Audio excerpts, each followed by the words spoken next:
અંકલેશ્વર નગરપાલિકાનો કર્મચારી દારૂ સાથે ઝડપાયો. હવા મહેલ પાસેથી 2 શખ્સોની ધરપકડ. અંકલેશ્વર બી ડિવિઝન પોલીસે હવા મહેલ વિસ્તારમાંથી વિદેશી દારૂના જથ્થા સાથે 2 શખ્સોને ઝડપી પાડ્યા છે.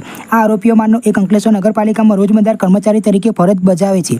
પોલીસને મળેલી ગુપ્ત બાતમીના આધારે પોલીસે હવા મહેલ પાસે વોચ ગોઠવી હતી. આ દરમિયાન પોલીસે વાપીના છરવાડા સ્થિત જલારામનગરના હરેન્દ્ર સિદ્ધનાથ સિંઘ અને અંકલેશ્વરના અર્પિત ધર્મેશકુમાર સોનેવાલાને પકડી પાડ્યા હતા. ઝડપી દરમિયાન પોલીસે તેમની પાસેથી વિદેશી દારૂ સહિત કુલ 26 બોટલ જપ્ત કરી હતી, જેની કિંમત 31,000 અંદાજવામાં આવી છે. દારૂ ઉપરાંત પોલીસે 2 મોબાઈલ ફોન પણ જપ્ત કર્યા હતા. આમ કુલ ₹37,500થી વધુનો મુદ્દામાલ કબજે કરવામાં આવ્યો છે. આરોપી અર્પિત સોનેવાલા અંકલેશ્વર નગર સેવા સદનમાં રોજમદાર કર્મચારી તરીકે કામ કરે છે.